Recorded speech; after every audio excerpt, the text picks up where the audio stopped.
Olá pessoal, aqui é o professor Herbert Almeida e na aula de hoje nós vamos estudar conceitos iniciais de direito administrativo, tratando aí do conceito de Estado, do governo e da administração pública. Então já vamos começando, partindo para o quadro, a gente começa a nossa apresentação de hoje tratando do nosso tema aqui dos conceitos iniciais de direito administrativo, um tema relevante que vem caindo muito aí nos concursos públicos e também esse tema é importante porque ele pode te ajudar na compreensão de outros temas ao longo do nosso curso. Então, por isso que eu solicito que vocês prestem bastante atenção ao longo da nossa aula. Então, vamos lá. Conceitos iniciais de Estado, de governo e de administração pública. Primeiramente, vamos falar o que vem a ser o Estado. Pessoal, a gente sempre ouve essa história de Estado, o tamanho do Estado, o não sei o que lá do Estado, mas, afinal de contas, o que vem a ser o Estado? O Estado é uma entidade com poder soberano para governar um povo dentro de uma área territorial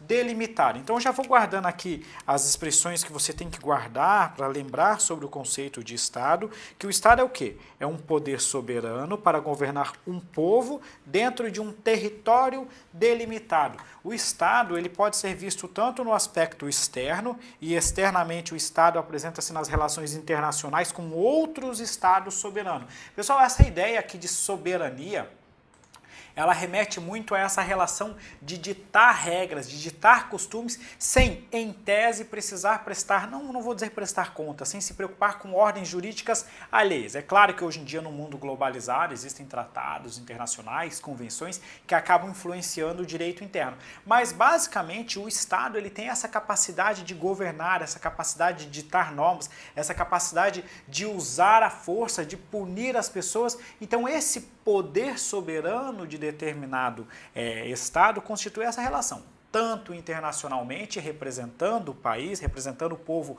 no âmbito internacional, como também no aspecto interno que eu quero trazer para vocês, que o Estado seria uma pessoa jurídica de direito público, capaz de adquirir direitos e obrigações na ordem pública. Então, nesse aspecto interno, o Estado ele é representado basicamente pelas pessoas federativas, né? Você vai ver aqui o Estado sendo representado pela União, pelos Estados, pelo Distrito Federal e pelos municípios. Então, veja bem, o que é o Estado falando dentro dessa perspectiva? A gente vai ter uma perspectiva internacional, que é a relação do Estado com outros Estados soberanos, com outros Estados independentes, e a gente vai ter um aspecto interno, que é uma pessoa jurídica de direito público capaz de adquirir direitos e obrigações. Então, por isso que um município, por exemplo, possui o seu próprio patrimônio, o município pode firmar um contrato, o município pode figurar numa ação, num processo, em juízo, pode ser processado ou até mesmo pode processar alguém. A mesma coisa a gente vai ver com a União, com os estados e com o Distrito Federal. Então, essa expressão Estado, ela também pode remeter aí à ideia das pessoas políticas. Avançando um pouquinho mais, a gente já pode avançar para um conceito chamado de Estado de Direito. Essa expressão Estado de Direito remete à ideia de que o Estado, ao mesmo tempo que tem o poder de criar leis, também se sujeita a elas, né? A gente sempre tinha aquela história, muito antigamente, de que o rei, ele criava normas, ele julgava, ele decidia, mas que o rei jamais errava. Então, se o rei, em tese, cometesse um erro, ele não era julgado, ele poderia imediatamente mudar a lei, ou ele até poderia ter órgãos ali capazes de desempenhar as funções de Estado, mas ele atuava como moderador, mudando uma coisa que foi decidida pelo Poder Judiciário, mudando uma lei ou mudando uma decisão no âmbito aí da entidade capaz de administrar. Essa ideia de Estado de Direito já surge numa perspectiva de que não mais existe essa ideia de que o Estado cria as leis, criando obrigações para as pessoas, mas que não precisa fazer nada, que não precisa fazer nada em relação a isso. Nós já estudamos, nós já falamos sobre o tal do regime jurídico administrativo e a gente sabe o seguinte, o Estado se submete ao princípio da legalidade, ou seja, o mesmo Estado que cria uma lei é obrigada a seguir essa lei. Se a Constituição Federal, por exemplo, determina que para fazer uma contratação a administração pública tem que fazer concurso público, essa regra imposta pela Constituição Federal tem que ser cumprida pelo próprio Estado. Se posteriormente for criada uma lei, vamos supor que seja editada uma lei que trate aí de um regime geral de concurso público, o Estado, quando for realizar um concurso público, vai se submeter às regras dessa lei que ele mesmo criou. a gente tem a Lei de Licitações e Contratos, que foi criada pelo Estado, e quando o Estado vai licitar, ele se submete a essas regras constantes na Lei de Licitações e Contratos. Então, sempre tem essa ideia. O conceito de Estado de Direito remete a uma ideia de que o Estado tem o poder, a capacidade de criar leis, mas, ao mesmo tempo, ele tem essa obrigação de seguir essas leis que ele mesmo criou. Vamos avançando um pouquinho mais e agora a gente vai trazer o conceito, o conteúdo do artigo 1º da Constituição Federal, que nos diz que a República Federativa do Brasil, formada pela união indissolúvel dos estados e municípios e do Distrito Federal, constitui-se em um Estado democrático de direito. Pessoal, eu só quero trazer um aspecto que eu não vou aprofundar demais esses aspectos iniciais, esses conceitos, porque isso aqui é uma matéria mais da teoria geral do Estado e que você, no âmbito dos concursos públicos, normalmente vai aprofundar lá na disciplina de Direito Administrativo. De direito constitucional, melhor dizendo.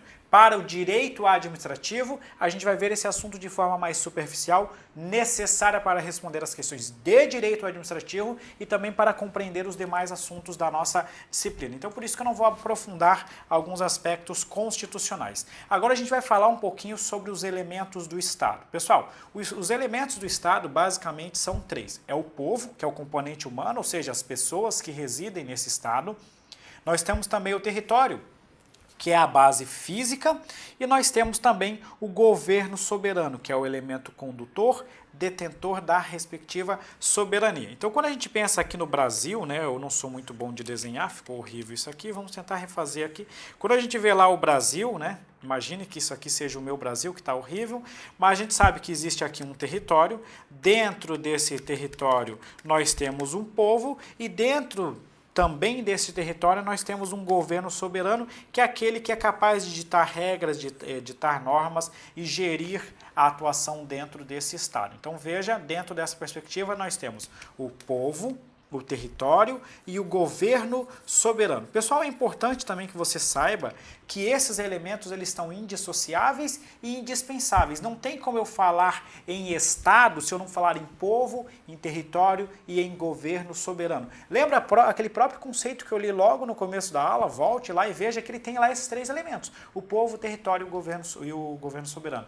Existem também doutrinadores que incluem um quarto elemento, que seria a finalidade. Então, além de ter o povo, o território e um governo soberano, haveria aqui uma finalidade, como, por exemplo, o desenvolvimento do seu povo, a igualdade, entre outros fins que esse respectivo Estado pode ter. Mas, para a prova, povo, território e governo soberano, conforme previsto aqui no nosso slide. Já vamos, então, resolver uma questão a respeito dos elementos do Estado. Assinale a opção correta. Povo, território e governo soberano são elementos indissociáveis do Estado. Já de cara o nosso gabarito, e por isso que a gente já tem uma ideia de como responder as questões. A letra B, o Estado é um ente despersonalizado? Não, o Estado, internamente, é uma pessoa jurídica de direito público capaz de adquirir direitos e obrigações. Então, daí o erro da letra B. Letra C, são elementos do Estado, o poder legislativo, o judiciário e o executivo. Nós já vamos ver que esses aqui não são os elementos, mas os poderes dentro do que prevê a Constituição Federal, ou ainda as funções desempenhadas pelo Estado. Então aqui a gente tem um erro nessa alternativa. Os elementos do Estado podem se subdividir em presidencialista e parlamentarismo. Daqui a pouco nós vamos ver isso e você já sabe que isso aqui não é elemento do Estado. E por fim, a letra E, a União, o Estado, os municípios e o Distrito Federal são elementos. Não, esses aqui são os nossos entes que formam a nossa federação, conforme descrito lá no artigo 18 da Constituição Federal. Então, por isso, o gabarito aqui da primeira questão, alternativa A, portanto. Agora nós vamos falar dos poderes do Estado. Vamos lá. São 3 os poderes do Estado: o legislativo, o executivo e o judiciário. Isso aqui já remete lá à obra do Barão de Montesquieu, que trouxe essa ideia de divisão do poder, de divisão das funções do Estado. Então, basicamente, quando a gente fala de Estado, quando a gente fala de função de Estado, até a gente tem essa expressão poderes consagrada na Constituição Federal, mas a doutrina entende que a expressão mais adequada seria as funções de Estado. São as funções legislativas, ou seja, de editar leis, de editar regras que vão definir como que você deve agir. nós temos a função judiciária, que é aquela função capaz de decidir determinada situação com força de definitividade, e nós temos também a função executiva, que seria uma função mais residual, uma função administrativa, uma função de executar de fato as políticas públicas. Então a gente já volta mais uma vez para a nossa tela. A Constituição Federal, no artigo 2º, até trata desse elemento, né, e fala que são poderes da União, independentes e harmônicos entre si, o Legislativo, o Executivo e o Judiciário. Então vamos lá. Por que existe essa divisão de poderes? O objetivo dela é evitar que um poder se concentre nas mãos de uma só pessoa ou órgão, servindo também para especializar as funções básicas do Estado. Pense comigo, pessoal, vamos analisar essas duas ideias. Se uma mesma pessoa fosse capaz de legislar, de administrar e de julgar, essa pessoa ia fazer tudo conforme a sua conveniência. Ela ia criar uma lei, mas quando ela percebesse que essa lei não servia para ela, ela simplesmente mudava essa lei imediatamente. Ela ia interpretar essa lei sempre da forma que ela desejasse e ela também iria executar tudo o que ela quisesse da forma que ela bem entendesse. Ou seja, ela teria um poder ilimitado, ela seria basicamente irresponsável, ela teria uma soberania total e isso traria bastante prejuízo para a população. Era assim que a gente notava o exercício do poder no âmbito das monarquias absolutistas, em que existia na figura do rei, do monarca, um poder ilimitado. Então essa ideia de poderes buscou num primeiro momento dividir esses poderes de forma que assim, uma pessoa cria a lei, outra pessoa administra e outra pessoa julga. Além disso, a gente tem aqui uma ideia de especialização, né? A gente vai ter um poder judiciário hoje no Brasil se organizando na sua função, que é julgar, que é resolver os litígios. Você vai ter um poder executivo que tem lá, entre várias funções, o objetivo aqui de promover o bem da sociedade com seus atos de efeitos concretos. E nós vamos ter um poder legislativo que vai ter se organizar de tal forma que ele possa editar normas que, em tese, defenderiam o interesse da coletividade. Essa tripartição, no entanto, ela é flexível, uma vez que cada poder vai desempenhar as funções típicas, ou seja, suas funções principais, mas de um modo acessório também vai desempenhar funções atípicas. Essas funções atípicas teriam características das funções típicas de cada poder. Se não ficou claro, fique tranquilo. Só guarde, por enquanto, que essa tripartição dos poderes ela é flexível. Nós já vamos avançar um pouquinho mais. Agora a gente quer, então, tratar dessa ideia do que faz cada um dos poderes do Estado. O legislativo ele tem uma função típica de legislar. Então, o poder legislativo, ele cria as leis. Tem gente que também incluiria aqui a função fiscalizatória. Afinal de contas, se você ler a Constituição Federal, lá nos artigos 70 a 75, você vai ver a função do poder legislativo de fiscalizar, de exercer o controle externo da administração pública. Mas, em geral, você liga sempre o poder legislativo à função típica de legislar. Então, é aqui que o legislativo cria leis, cria normas gerais e abstratas que vão dar uma obrigatoriedade e vão se aplicar a todas as situações que se enquadrarem naquele caso específico. Então, o Poder Legislativo é ele que cria, por exemplo, uma lei de licitações, é ele que cria a obrigatoriedade de administração pública dar transparência aos seus atos por intermédio da lei de acesso à informação, é ele que pode criar, por exemplo, um crime, ou tipificar, melhor dizendo, determinado crime, dizendo o seguinte, olha, a partir de agora, essa conduta aqui é considerada um crime, a qual o sujeito estará passível de receber essa sanção. Então, tudo isso aqui é competência do nosso poder legislativo. Só que o poder legislativo, ele não se submete ou não se limita apenas a criar leis. Ele também pode exercer atipicamente outras funções. Quais são as funções atípicas do Poder Legislativo? Nós vamos ter o próprio exercício da função administrativa, como, por exemplo, quando ele faz a organização dos seus serviços internos, ou então pode exercer também a função jurisdicional, quando a Constituição Federal permitir isso. Um exemplo é quando o Senado julgar o presidente da República nos crimes de responsabilidade. Então, pessoal, note só isso. A função típica do Poder Legislativo é criar leis. Só que atipicamente, ou eu diria assim, excepcionalmente, secundariamente, ele também vai exercer as outras duas funções. Vai exercer a função administrativa, por exemplo, quando faz um concurso público, quando pune um servidor, quando promove esse servidor, quando necessitar promover uma licitação pública para contratar uma empresa para gerenciar ou para cuidar do seu patrimônio, né, para fazer a limpeza das suas instalações. Então veja que o Poder Legislativo, para que ele possa, pense só, para que ele possa exercer a função legislativa, ele também tem que exercer a função administrativa, porque ele tem que contratar servidores, ele tem que contratar empresas para cuidar de todo o seu patrimônio, para fazer a manutenção, por exemplo, daquele painel que é utilizado nas votações. Então veja que o Poder Legislativo ele depende, para poder funcionar, do exercício da função administrativa. Ele também exerce a função jurisdicional, ou seja, ele julga, ele decide com força de definitividade quando a Constituição Pública, quando a Constituição Federal determinar. E o exemplo claro, típico, é quando o Senado tiver que julgar o presidente da República por eventual crime de responsabilidade. Da mesma forma como ocorre com o Poder Legislativo, o Poder Judiciário também possui uma função jurisdicional, uma função típica, que é a função jurisdicional.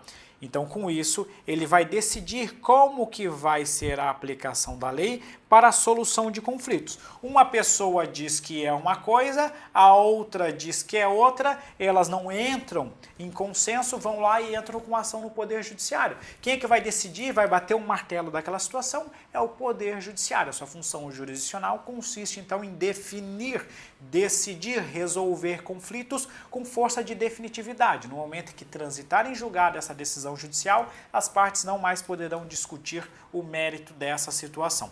No entanto, da mesma forma como ocorre com o Legislativo, o Judiciário vai exercer funções atípicas. Quais são elas? A própria função administrativa, novamente para dispor sobre a organização dos seus serviços internos, e também exerce a função legislativa, por exemplo, na elaboração dos regimentos internos dos respectivos tribunais. Então pensa comigo aqui, pessoal. O judiciário, para ele poder funcionar, ele tem que contratar servidor. O concurso público é um exemplo de situação em que o judiciário estaria exercendo a função administrativa.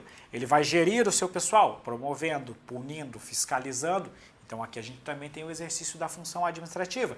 Ele faz licitações, ele contrata empresas, ele compra material de expediente. Tudo isso aqui é o Poder Judiciário exercendo atipicamente a função administrativa. A gente também vai ter o Poder Executivo dentro. Vamos só para concluir aqui, o Poder Judiciário, ele também exerce a função legislativa na elaboração dos seus regimentos internos, para dispor internamente sobre o seu funcionamento.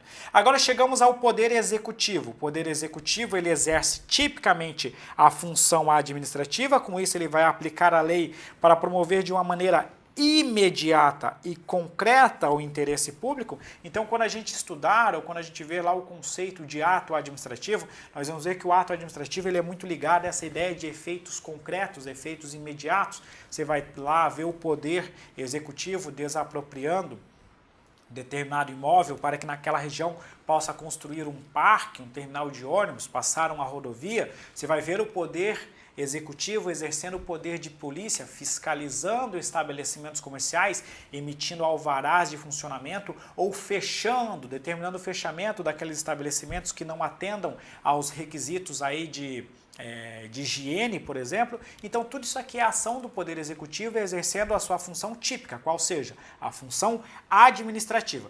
Mas da mesma forma como os demais poderes, o Poder Executivo ele exerce atipicamente a função legislativa, e um exemplo claro é quando, por exemplo, o chefe do Poder Executivo edita medidas provisórias em situações de relevância e urgência para dispor de determinada matéria na forma da Constituição Federal. E ele também não, na verdade assim, o que eu queria destacar para vocês é o seguinte: a gente poderia colocar como uma função atípica do executivo a função jurisdicional, só que a doutrina entende, eu diria assim, uma linha majoritária, entende que o Poder Executivo não exerce a função jurisdicional típica, ou seja, ele não vai decidir com força de definitividade, porque o Brasil se submete ao que a gente chama de princípio da inafastabilidade da tutela jurisdicional. Dessa forma, mesmo que o Poder Executivo vá lá e julgue determinada matéria, Este julgamento, esta decisão do Poder Executivo, ela se submete a um controle que pode ser realizado posteriormente pelo Poder Judiciário. Então, o que a doutrina trata dessa matéria? Por isso que eu quero voltar para o quadro. Atipicamente, o Poder Executivo ele exerce a função legislativa. Você até pode ver uma questão dizendo que ele exerce atipicamente a função jurisdicional. Porém, aqui a gente vai ver uma situação com um asteriscozinho, porque essa decisão ela não tem definitividade. Calma aí, professor, me explica que eu não estou entendendo nada sobre isso. O Poder Executivo ele pode julgar determinadas pessoas, mas esse julgamento é um julgamento administrativo. Por exemplo, os tribunais de contas, eles podem julgar as contas de determinados administradores públicos, na forma descrita na Constituição Federal. Mas esse é um julgamento de natureza administrativa, que posteriormente pode se submeter a um controle do Poder Judiciário, ainda que haja aqui um controle um pouco limitado. Da mesma forma, nós vamos ter lá o CAD e o CARF, que são órgãos administrativos no âmbito do Poder Executivo Federal, que vão julgar determinadas matérias lá no âmbito econômico ou no âmbito tributário. Eles vão julgar, a pessoa é multada, por exemplo, ou leva um auto de infração da Receita Federal, ela vai recorrer e esse recurso pode chegar ao CARF, esse CARF, que é um tribunal, pode decidir essa matéria. Só que a decisão do CARF, ela vai fazer um negócio que a gente chama de coisa julgada administrativa, porque é só no âmbito da administração pública que aquela matéria não vai mais poder ser controlada. Porém, essa matéria poderá ser controlada eventualmente lá no âmbito do Poder Judiciário. Por isso que a gente diz o seguinte, olha, função típica do Executivo, a administrar. Função atípica seria a função legislativa. E a função jurisdicional ele até exerceria, mas não a função jurisdicional típica, aquela com força de definitividade. Afinal de contas, a Constituição Federal não outorga esse poder ao nosso Poder Executivo. Beleza, pessoal? Com isso a gente avança esse quadrinho e agora a gente pode trazer aqui um resumo. Os poderes do Estado, nós temos o poder legislativo, judiciário e executivo. O poder legislativo ele legisla, o poder judiciário ele julga e o poder executivo administra. Atipicamente, o legislativo pode administrar e julgar, o judiciário pode administrar e legislar, e o executivo pode legislar, e ele somente vai julgar, eu boto um asterisco aqui, sem definitividade, uma vez que a matéria poderá posteriormente ser apreciada pelo nosso poder judiciário, com base no princípio da inafastabilidade da tutela jurisdicional.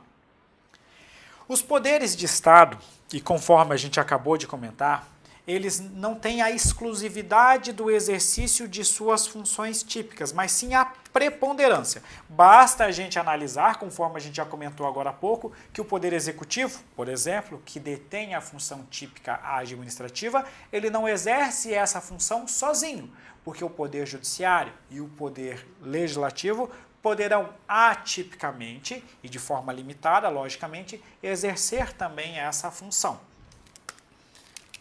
A função administrativa, então, ela é exercida por todo... Por que eu estou dando ênfase para a função administrativa aqui? Porque essa função é que nos interessa, é que interessa aqui no âmbito do direito administrativo.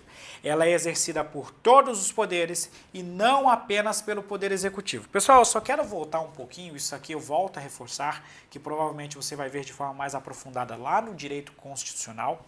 Eu só queria reforçar para vocês que essa separação de poder executivo, legislativo e judiciário, que é concebida desde, na verdade, assim, até Aristóteles já comentou sobre essa divisão, mas a obra do Barão de Montesquieu é que trouxe ela assim de forma mais clara. Só que assim, pessoal, essa divisão, ela não atende ao Estado moderno, ela não atende a todas as necessidades da administração pública atual, ou do Estado atual. A gente pode ver, por exemplo, no âmbito da nossa Constituição Federal, que atualmente nós temos um Ministério Público que não faz parte de nenhum desses poderes, então a gente não tem assim como definir, basicamente, onde que a gente encaixaria o Ministério Público dentro dessa situação. Tem até bastante dificuldade em enquadrar o próprio Tribunal de Contas, né? Alguns enquadram ele no Poder Legislativo, no âmbito brasileiro, mas existem autores que dizem que ele não faz parte de nenhum desses poderes. Nós temos agora, recentemente, alguns outros órgãos ganhando aí uma maior autonomia, ou quase uma independência, vamos dizer assim, por meio de emendas constitucionais. Enfim, esse modelo de separação de funções, separação de poderes, é um modelo modelo assim que serve para explicar muita coisa, mas não atende a todas as necessidades. Por isso que quando a gente for aprofundando, estudando a matéria, nós vamos ver algumas situações que não vão se enquadrar exatamente nesse panorama. Mas para fins de questões de prova, você sabe que existem 3 funções típicas de Estado, que é administrar, legislar e julgar. Agora vamos lá, vamos dar alguns exemplos de situação em que outros poderes vão exercer a função administrativa e que não seja o próprio Poder Executivo fazendo isso. Por exemplo, a mesa da Câmara dos Deputados é um órgão administrativo lá no âmbito do Poder Legislativo que vai administrar a Câmara. Nós temos também as secretarias no âmbito dos tribunais, que nós vamos ter exercendo a função administrativa, gerindo os seus recursos humanos e o seu patrimônio. São algumas das situações. Nós temos também aqui nomeação de servidores, realização de licitações, gestão do patrimônio, enfim. Agora a gente vai falar um pouquinho sobre as formas de Estado. Acabamos de falar dos poderes, agora a gente já entra nesse tópico aqui. Formas de Estado. O que nos interessa aqui são 2 formas de Estado, né, que trata da organização política do território. Nós vamos ter o Estado unitário, que é aquele que tem a centralização política. Um exemplo de Estado unitário, para a gente não ficar muito na teoria, você ficar imaginando, professor, não faço ideia do que seja Estado unitário, Estado federado, é que no Brasil a gente pode ver que o Brasil ele se subdivide, ele divide o poder político em entes da federação. Nós temos aqui os estados, o Distrito Federal e os municípios que podem editar suas próprias normas, que podem eleger o seu próprio governo, que possui a sua própria administração pública. Então veja que o Brasil, como um estado federado, ele divide esse poder político em unidades federativas. Por outro lado, o Estado unitário ele possui um único centro político. Então, um exemplo aqui seria o Uruguai. O Uruguai ele não tem centros políticos descentralizados como faz o Brasil em relação aos estados e aos municípios. Então, pessoal, o Estado ele pode ser unitário, que é quando há centralização política, o exemplo que eu acabei de dar é o do Uruguai, e pode ser federado, que é quando há descentralização política. Eu não vou estudar aqui a diferença entre Estado e federado, existem meios como o Estado vai se formar, isso aqui já é matéria, como eu falei, da teoria geral do Estado, do direito constitucional. O que nos interessa aqui é dividir Estado unitário e Estado federado. Logicamente que o Brasil adota a forma de Estado da federação, afinal de contas ele descentraliza o poder político no âmbito dos seus entes federados. Macetezinho FE, né? Forma de Estado, federação. Isso aqui é o macete mais fácil para a gente memorizar o assunto. Questãozinha de prova.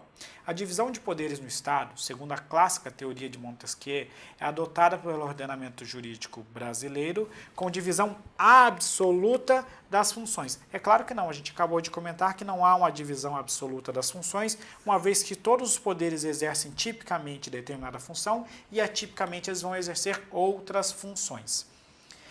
Agora vamos falar de governo e administração pública. Vamos lá. O que é o governo? O governo é um conjunto de poderes e órgãos responsáveis pela função política do Estado. É uma função de comando, de direção, de fixação de diretrizes e planos para a atuação estatal. É como você vai definir as políticas públicas. Então, pessoal, agora a gente vai começar a diferenciar o que é Estado do que é a administração pública. Ou melhor dizendo, a gente vai diferenciar o que é governo do que é a administração pública. É só você pensar que o governo ele seria basicamente a cúpula. É aquela parte que vai definir as diretrizes, que vai definir as políticas públicas, ao passo que a administração pública é quem vai estar aqui embaixo executando essas decisões. Então, o governo ele se insere no aspecto político, ao passo que a administração pública se insere no aspecto de execução, no aspecto administrativo. O governo, então, função política de governo, comando, direção e fixação de diretrizes, fixação de políticas públicas gerais. Aí a gente já traz aqui a ideia de sistema de governo. O Brasil tem, ou melhor dizendo, né, nós temos 2 sistemas de governo, que é o parlamentarismo, que é quando o chefe de Estado e o chefe de governo são pessoas diferentes, já vou explicar o que é isso, e o presidencialismo, que é quando o chefe de Estado e o chefe de governo é a mesma pessoa. Pessoal, eu vou explicar para vocês de forma bem simples de como que funciona essa ideia de parlamentarismo e presidencialismo. Nós temos aqui basicamente duas funções importantes. O chefe de Estado, que é aquele que representa o país nas suas relações internacionais, e o chefe de governo, que é aquele que é o chefe maior, o chefe supremo da administração pública. Nos países parlamentaristas, normalmente você vai ter uma figura que é o seu chefe de Estado, que é o seu presidente da República, em alguns é chamado assim também, e você vai ter lá o primeiro-ministro como chefe de governo. É esse camarada aqui que direciona, que gerencia a administração pública, ao passo que esse aqui representa esse Estado soberano nas suas relações internacionais. São duas pessoas separadas. No presidencialismo, que é um modelo adotado no Brasil, nos Estados Unidos, por exemplo, o chefe de Estado é a mesma pessoa do chefe de governo. É um cara só, ele exerce simultaneamente essas duas funções. Ele representa o Estado soberano nas suas relações internacionais, ao mesmo tempo que ele conduz, que ele é o chefe supremo, o chefe maior da sua administração pública. Então, no Brasil, nós temos essa concentração dessas duas funções na figura do presidente da República, na figura de uma pessoa só.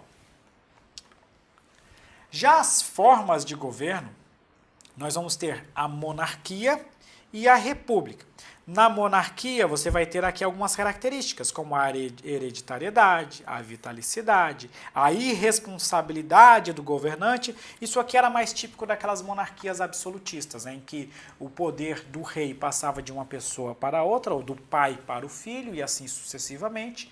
Se ele fizesse alguma coisa de errado, na verdade ele não estava fazendo nada de errado, porque ele não seria responsabilizado por isso. Isso aqui seria uma característica, então, da monarquia. Agora, na república, você tem uma característica de eletividade do governante. Essa eletividade pode ocorrer de forma direta ou ainda pode ocorrer de forma indireta. Lembro para vocês que na nossa Constituição Federal nós vamos eleger o presidente da República diretamente. No entanto, se houver algum problema que a gente perder aí o presidente da República e o vice-presidente no final do mandato deles, a eleição é indireta, feita pelo Congresso Nacional. Então veja assim, que a gente pode ter o poder, a capacidade de eleger diretamente o nosso presidente da República, mas em algumas situações descritas na Constituição Federal, a escolha do presidente vai ocorrer de forma indireta. A característica da temporalidade, é só você imaginar que aqui no Brasil, os governantes eles têm um período de mandato. Representatividade popular, né? Afinal de contas nós temos um parlamento que deve representar o poder ou a vontade do povo. Nós temos também aqui a característica da responsabilidade do governante. Essa ideia de responsabilidade do governante, nós temos sempre numa ideia que a gente chama de um princípio, que é o chamado do princípio da accountability, que exige que o governante ele dê transparência da sua atuação, ele preste contas daquilo que ele fez e se ele fizer alguma coisa de errado, ele pode ser responsabilizado. Então ele pode responder pelos seus erros, né? Então assim, antigamente, se o rei adotasse determinada conduta que gerasse um prejuízo astronômico para a sociedade, ficava por isso mesmo. Atualmente, os nossos governantes podem ser responsabilizados, inclusive podem responder com seu próprio patrimônio por eventuais prejuízos causados à sociedade. Então essa ideia de responsabilidade do governante entra tanto numa ideia de dar transparência, tanto numa ideia de prestação de contas, quanto numa ideia de ser efetivamente responsabilizado e punido por essas condutas irregulares. Então, resumindo, o Brasil adota a forma de Estado da federação, o sistema de governo é o presidencialista. Eu uso isso aqui, né? Eu vejo esse si aqui e olho o si do presidencialismo para tentar memorizar, mas eu vejo a galera aí trazendo alguns outros mnemônicos para ajudar a decorar. E a forma de governo é a república, que é um pouquinho mais complicado, mas eu sempre olho esse re aqui e inverto isso para trazer aqui essa ideia de república. Ah, professor, o que é república? A república é uma ideia, então, de res pública. É o governo do povo para o povo. O povo é o dono do patrimônio público, por isso que o povo elege os seus governantes e esses governantes, por sua vez, devem administrar com o objetivo de atender às necessidades da população. Então esses são os conceitos mais relevantes aqui quando a gente trata do direito administrativo, reforçando que isso aqui é estudado de forma mais aprofundada no âmbito do direito constitucional.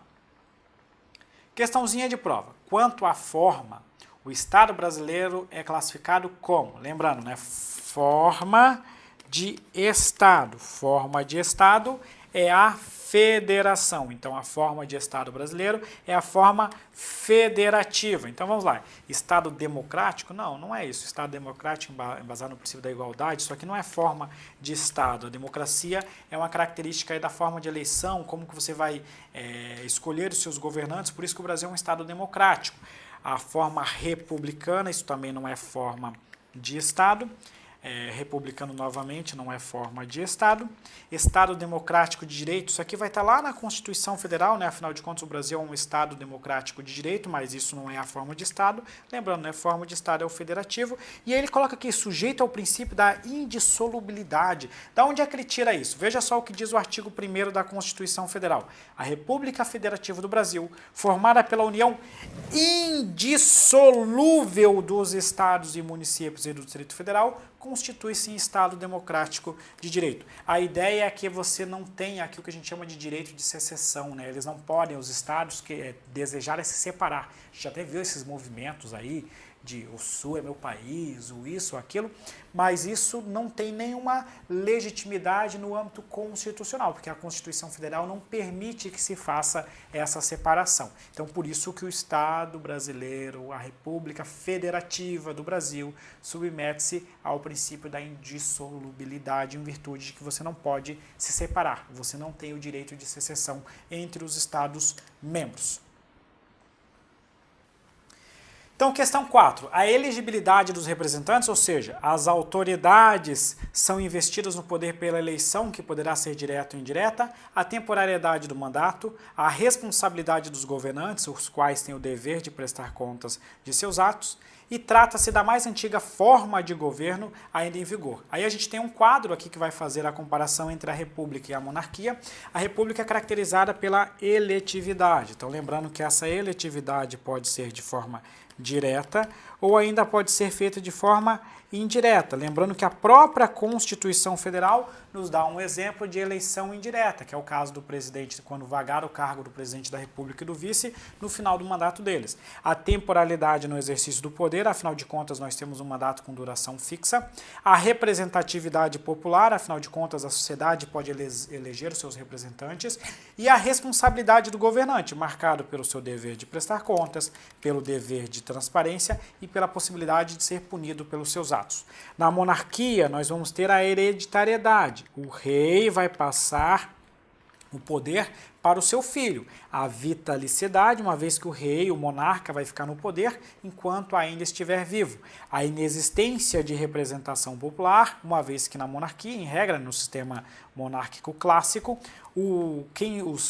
todo mundo que vai atuar no Estado é meramente indicado pelo monarca. E a irresponsabilidade do governante, afinal de contas, ele não possui um dever de prestar contas e, consequentemente, não pode ser responsabilizado por isso. Então, com isso, a gente sabe que o item 1 está certo, afinal de contas, a elegibilidade dos representantes, a temporalidade do mandato, e também a responsabilidade do governante marcado pelo seu dever de prestar contas.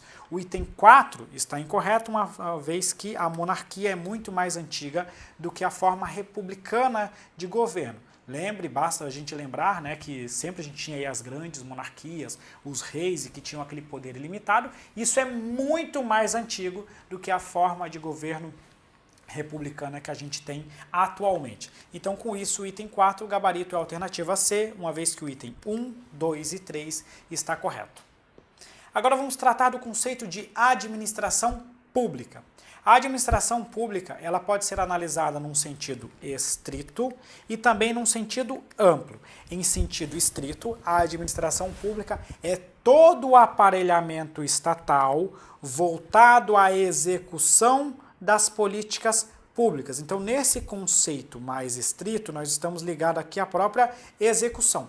Já em sentido amplo, o conceito de administração pública abrange tanto os órgãos que exercem a função política, como os órgãos que executam as políticas públicas. Pessoal, para ficar bem mais fácil de vocês entenderem, é que no sentido amplo, Quando a gente fala em administração pública, a gente está falando tanto do próprio exercício da função administrativa, como do exercício da função política. Nós estamos abrangendo também nesse termo administração pública o governo. É só você imaginar como que o noticiário fala da administração pública. Quando você vê aí na TV, na mídia, eles sempre falam: a administração pública está fazendo isso. Aí você vai lá ver o que eles estão falando de administração pública. Estão falando do poder legislativo, estão falando do presidente da República, estão falando dos seus ministros definindo políticas públicas. Ora, esse conceito que muitas vezes a mídia utiliza é um conceito amplo de administração pública. Agora, quando a gente fala no sentido estrito, nós estamos falando a própria execução, a própria atividade material da administração pública no seu dia a dia.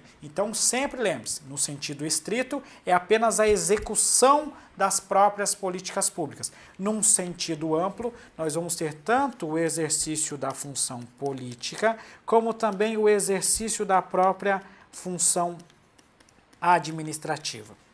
Uma vez analisada essa parte inicial do conceito de administração pública, nós vamos agora fazer uma divisão mais específica. Nós podemos ver o conceito em sentido amplo e em sentido estrito.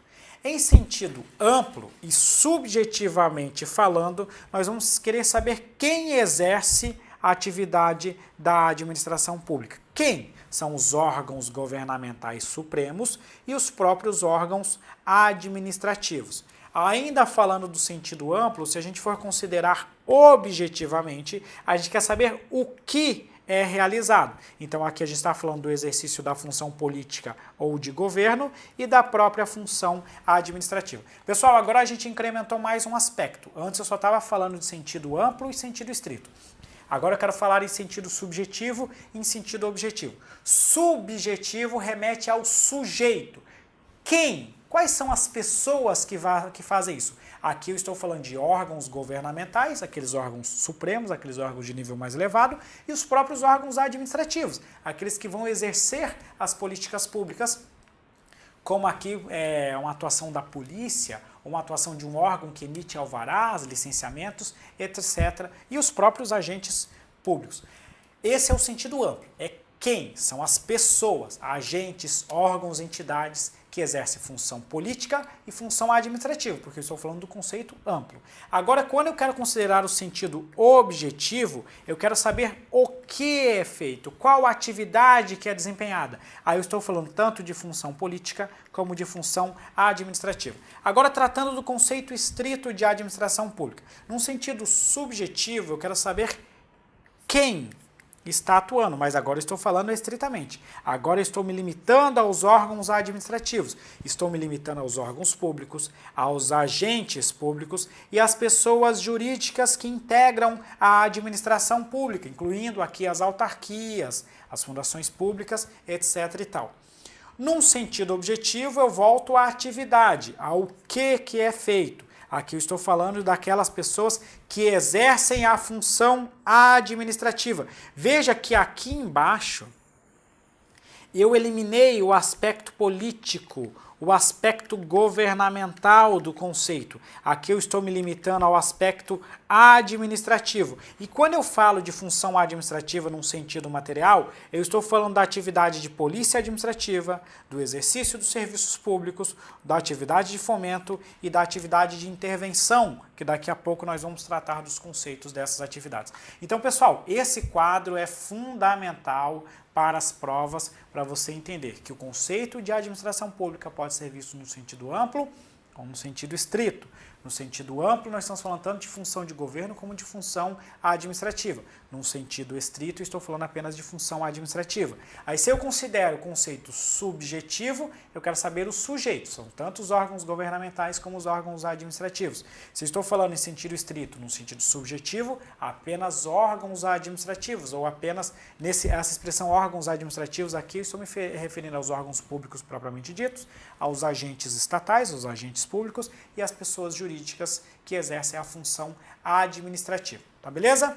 Voltando então para o nosso quadro, nós temos todo o resumo do conceito de administração pública. E por fim, a gente tem que saber diferenciar a administração pública em sentido formal, subjetivo e orgânico, e em sentido material, objetivo e funcional. Isso aqui é a mesma coisa, né? O quadro que está aqui, material, objetivo e funcional.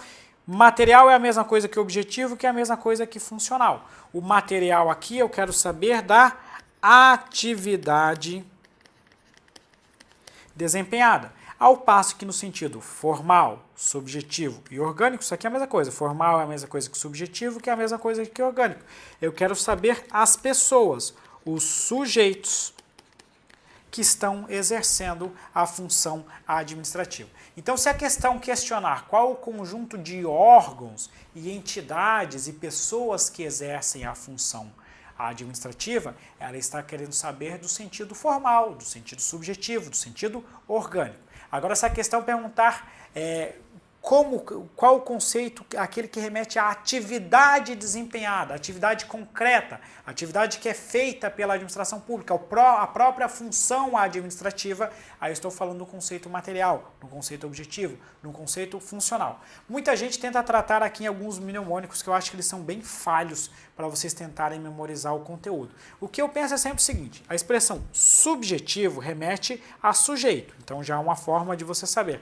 Orgânico a órgão, ou seja, os órgãos que exercem a função administrativa. Então você já tem um meio de memorizar. E aí você também tem que tentar guardar aqui qual é a forma que adota a administração pública, que remete tanto aos seus sujeitos. Agora, em material, objetivo, quando a gente fala aqui de objetivo, qual é o objeto, o que é feito pela administração pública, qual é a função que é desempenhada pela administração pública, qual é a matéria que a administração pública remete. Aí você consegue entender essas expressões aqui e separá-las para fins de questões de prova. Questãozinha. A administração pública, em seu sentido material, lembrando, né, o sentido material é a mesma coisa que o sentido objetivo, que é a mesma coisa que o sentido funcional. Beleza, agora vamos lá. Em seu sentido material, compreende as pessoas, os órgãos e agentes que exercem a função administrativa. Opa, isso aqui não é o sentido material, não. Esse aqui é o sentido formal. Esse aqui é o sentido subjetivo. Esse aqui é o sentido orgânico de administração pública. Logo, o item já está incorreto logo de cara. Aí ele avança. Por outro lado, em seu sentido formal, designa a natureza da atividade exercida por esses entes. Aqui ela fez, então, uma inversão. Então, ela trocou lá, deveria ser formal, ao passo que aqui deveria ser material, logo esse item está incorreto. Próxima questão que a gente já vai resolver também segue a mesma linha. O conceito de administração pública, em seu aspecto orgânico, designa a própria função administrativa que é exercida pelo Poder Executivo. Não, o orgânico é o mesmo que o formal, é o mesmo que o subjetivo. O orgânico não designa a própria função, mas sim as pessoas que exercem a função. Ou seja, quem exerce a função administrativa. Daí o erro também do sexto quesito. Próxima questão, em sentido objetivo, mais uma vez para reforçar, para fixar, para tatuar no seu cérebro, em sentido objetivo é a mesma coisa que em sentido material.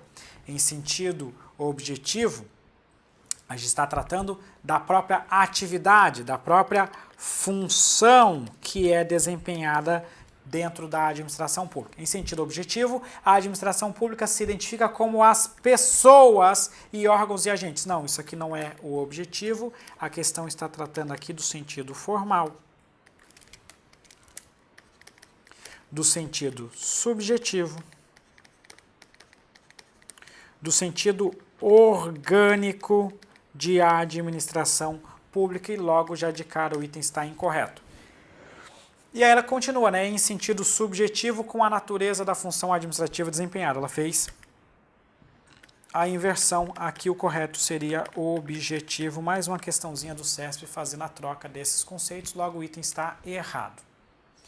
Agora vamos falar do que é a tal da função administrativa. Pessoal, quando a gente estuda esse conceito de funções do Estado, o mais adequado é a gente falar que a função administrativa ela teria assim, um caráter residual. O que é a função administrativa? É tudo aquilo que é feito pela administração pública, mas que não se enquadra na função legislativa e na função judiciária. Tudo que sobrar, o que não for função judiciária típica, o que não for função legislativa típica, o que sobrar é função administrativa. Então, assim, uma primeira forma da gente conceituar a função administrativa é o seu caráter residual. Isso aqui é muito aceito pela doutrina. Mas também tem alguns doutrinadores que gostam de detalhar a função administrativa, trazendo assim uma atividade concreta desempenhada pela administração pública. E aí eles listam 4 atividades principais que envolvem o conceito da atividade administrativa num sentido material. Então vamos lá. O que seria aqui a função administrativa? Ela envolveria a atividade de polícia administrativa, que envolve as restrições e condicionamentos aos direitos individuais. Por exemplo, se você quiser dirigir um veículo automotor, você precisa de uma licença para dirigir. Se você quiser ter uma arma de fogo na sua casa, você precisa ter uma autorização para ter essa arma de fogo. Se você quiser construir, você precisa de uma licença para construir. Uma vez que você receba a sua licença para dirigir, você vai ser fiscalizado. Se você estiver dirigindo o seu veículo acima do limite de velocidade ou estacionar num local inapropriado, você pode sofrer uma sanção por parte do Estado que vai estar fiscalizando. Tudo isso aqui é o exercício da polícia administrativa. É um conjunto de atividades que tem por objetivo restringir e condicionar o exercício de determinadas atividades, determinados direitos pessoais em benefício de toda a coletividade. Não é interessante para toda a coletividade que qualquer pessoa possa dirigir um veículo automotor sob quaisquer condições. Isso é prejudicial para a sociedade como um todo. Não é interesse para a sociedade, pelo menos a legislação prevê isso, que qualquer pessoa possa construir da forma que desejar. Ela precisa ter uma licença para construir de tal forma que o Estado possa fazer um prévio controle da obra que será realizada. Então esses são alguns exemplos de condicionamentos e de restrições que envolvem a polícia administrativa. Nós temos também a atividade de serviço público. A atividade de serviço público envolve a satisfação das necessidades coletivas sobre um regime de direito público, né? Então a gente tem, por exemplo, o serviço postal, o serviço de transporte municipal. Basta você pensar que aí no seu município, no local onde você reside, existe todo um sistema de transporte público municipal que é gerenciado pela prefeitura e na maioria das cidades do Brasil é concedida à iniciativa privada. Então há um contrato firmado, vamos colocar assim, entre a prefeitura e a concessionária de serviço público. Isso é um exemplo de serviço público que é firmado no âmbito de um contrato administrativo que segue o regime de direito público. Nós temos também a atividade de fomento.